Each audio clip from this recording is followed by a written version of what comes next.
Hey there, it's the worst Pokemon trainer, and I'm here to answer the question, how difficult is it to get the Platinum Trophy in Ghost of Tsushima? So Ghost of Tsushima is an action-adventure from the developer Sucker Punch. They're known for making the infamous games, which are really fun in my opinion. A bit about the story, it's set on the island of Tsushima, and you're playing as a samurai named Jin. Things go bad for Jin at the beginning of the game when his homeland is invaded by Mongols, his uncle gets kidnapped, and Jin himself is barely alive. You seek out to free your uncle and your homeland from the invading Mongols while battling your own ideals on what it means to be a samurai. This game, in my opinion, is visually amazing. There's some great set pieces. It looks awesome. Gameplay is solid as well. It's really fun playing as a samurai, cutting down your enemies. That being said, enemy variety is kind of lackluster here. You're fighting a guy with a sword, a guy with a bow, a guy with a spear, a guy with a shield, right? Not huge variety of enemies here. The story is pretty good in my opinion. Jin's a great character. There's a bunch of other characters that you meet here that are really good. And the ending of this game left me speechless. So if you haven't beaten the story, I recommend you go and finish it. That ending is really good. There's also some amazing music in this game. Uh, they're far between, but it's really good. There's some great scores in this game. That being said, trophy wise, if you have played a bunch of open world games, you're gonna be kind of disappointed because this is basically the same. So let's get into it. How difficult is it to get the platinum trophy in Ghost of Tsushima? So Ghost of Tsushima is pretty simple and pretty easy. We'll get into it. There is DLC. I won't be covering that because I need the director's cut version and I don't have it. I'm currently playing the PS4 version. So we're only going to focus on the main trophies here. As you can see here, sitting at a 9.9% completion, that should indicate how easy and how fun I would say it is to get this platinum. Not all is perfect, and we'll get into it. Pretty basic stuff here.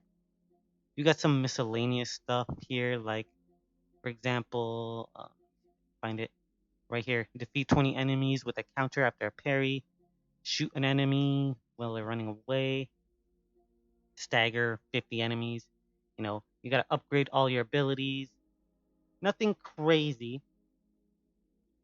There's one here that requires you to defeat the maximum amount of enemies within a single standoff. This requires a few upgrades before you actually can do it.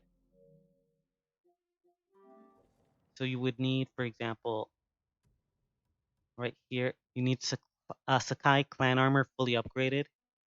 You would need some techniques here as well. Right here, evolving tactics. You would need all these right here in order to get the maximum amount of kills, which is 5 in a single standoff.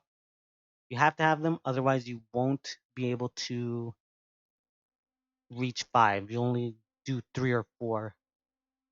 So and it won't count if you only do 3 or 4. You need to kill 5 in a row.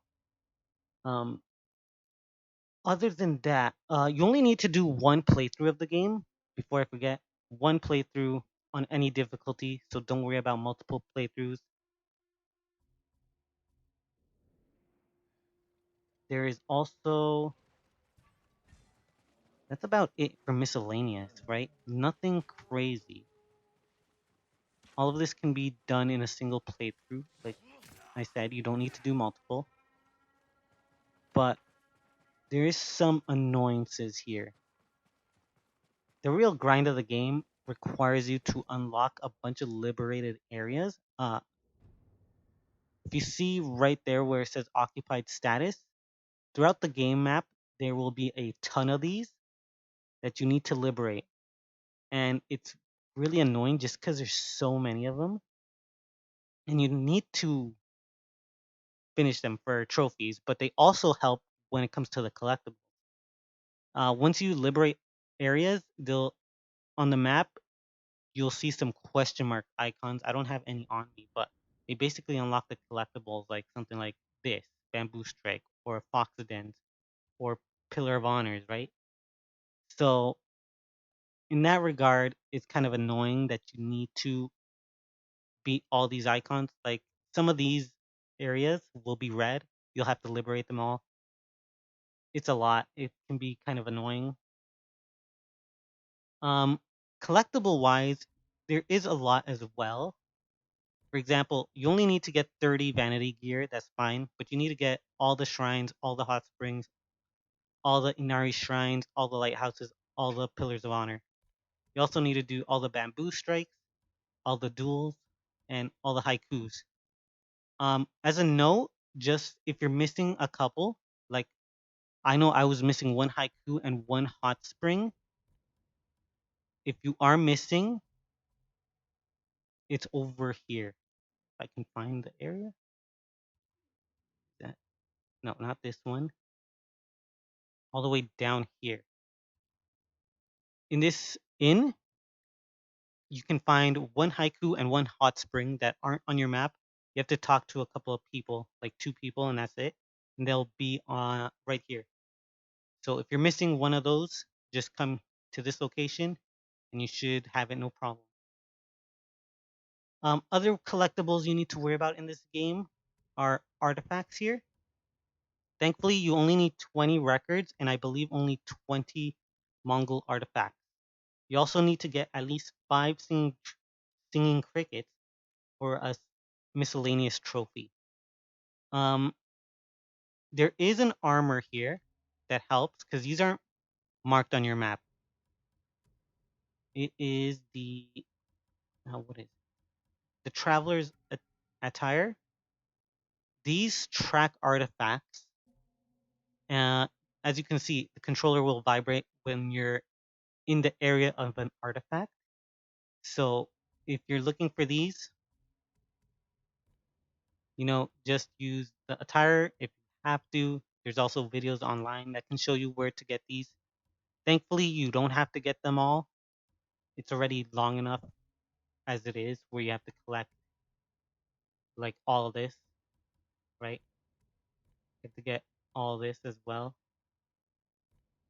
Other than that, there is oh, as you can see here, you have to get like all the techniques as well before I forget.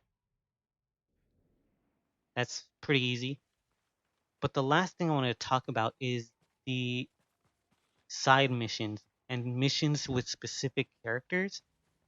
This is pretty much the worst part of the game, in my opinion. If we go here in the journal, so Jin's story is basically the main missions of the game. But you have these Tales of Tsushima and Mythical Tales. Mythical Tales aren't too bad. There's not too many. But these Tales of Tsushima, there's a huge list of these, right? Uh, as you can see, these are the ones with, as you can see, it says a Kenji Tale 1 of 3 right there. These are the character specific story missions. But then you also have just regular stuff as well, as you can see here. The problem with this is that there's a crap ton. And after a while, they get really, really repetitive. It boils down to you going to a location, you're either investigating the location or you're following some footprints that you find that leads you to a battle with a bunch of enemies. Rinse and repeat. They almost all play the same, and it gets really, really tedious after maybe like the 10th or 12th time you're doing the same mission. It gets really bad, in my opinion. Even though they try and tell you like a good story with all the characters, it just gameplay wise, it just really repetitive. There might have been one or a couple of missions where you weren't killing enemies, but they all boil down to the same thing, and it really harped on my experience with the game. Like I was having a good time, honestly, and then doing these side missions just felt like pure agony after a while. It was the same with liberating all the areas. I know I don't have them here on the map, but when you first start off, you see a bunch of red and you're just like, holy crap, there's so many to do. And again, I think it's more of a fault of open world games in general, and not so much Ghost of Tsushima itself. Like I said, the game is real fun and has a great story, but when it comes to the collectibles, the trophy hunting, it gets really cliche and boring in my opinion. And I struggled. I honestly struggled here at the end trying to get all these side missions done, but I ended up doing it. For the most part, I had a good time.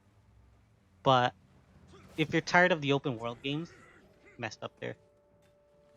This is not going to change your mind, honestly. If you've done a bunch of open world games and you're like, I'm tired of these trophies, they're all the same, you're not going to enjoy this one, in my opinion. If you don't mind the open world stuff, then, you're going to have a good time here. I think it's a little bit repetitive, in my opinion, but it's really easy. Like, if you haven't done it and you're looking for something easy, you can do this. It took me almost 70 hours to get the platinum in this game. 69 hours to be exact. But it was overall a pleasant experience, minus the side missions and the freeing all the liberated areas, like all those territories. So just be wary of that if you're going into this. If you don't like the open world trophy stuff, it's not for you. As much as this game's story is amazing and as much fun as it is to cut enemies down, trophy wise, this doesn't do anything new. But that's gonna be it for me. Um, Hope you all enjoyed. I'll catch you guys on the next episode. See you guys next time.